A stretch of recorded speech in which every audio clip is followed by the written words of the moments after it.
দর্শক কি দেখতে ভালোবাসে, প্রেম দেখতে নাকি পলিটিক্স দেখতে নাকি প্রেমের পলিটিক্স দেখতে?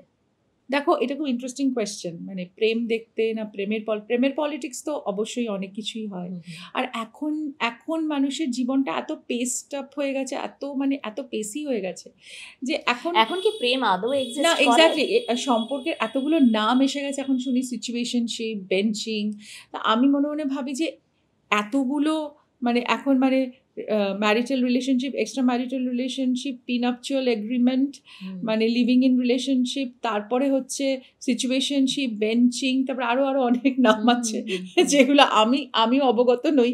বাট আই থিঙ্ক সেগুলো নিয়ে মানুষ এতটা চিন্তিত, এবং তারা প্রেমকে আর সময় দিতে পারছে না।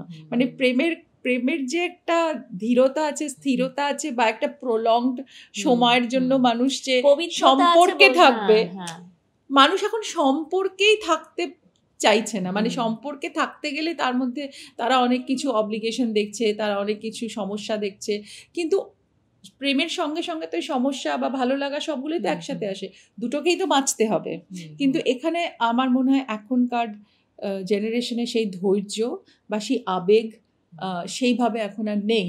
কারণ তাদেরও আমি দোষ দিই না, বিকজ তারা যেই সোসাইটিতে বড় হচ্ছে বা যেই সিচুয়েশনে বড় হচ্ছে, যেরকম সোশ্যাল মিডিয়া, যেরকম এক্সপোজার, যেরকম অপশনস, তো সেখানে আই থিঙ্ক তারাও তাদের নিজেদের একটা কোথাও জগৎ বানিয়ে নিচ্ছে, যেখান থেকে তারা মনে করছে যে এইটাই বোধহয় ঠিক। তবে আমি মনে করি যে আমরা যেভাবে সম্পর্ককে দেখি তার মধ্যে কোথাও খুব ফান্ডামেন্টাল কিছু এলিমেন্টস আছে, যেগুলো আমার মনে হয় আমাদের পরের জেনারেশনকেও সেগুলো বোঝানো উচিত বা দেখানো উচিত। তাতে হয়তো সম্পর্ক ইমপ্রুভ করতে পারে।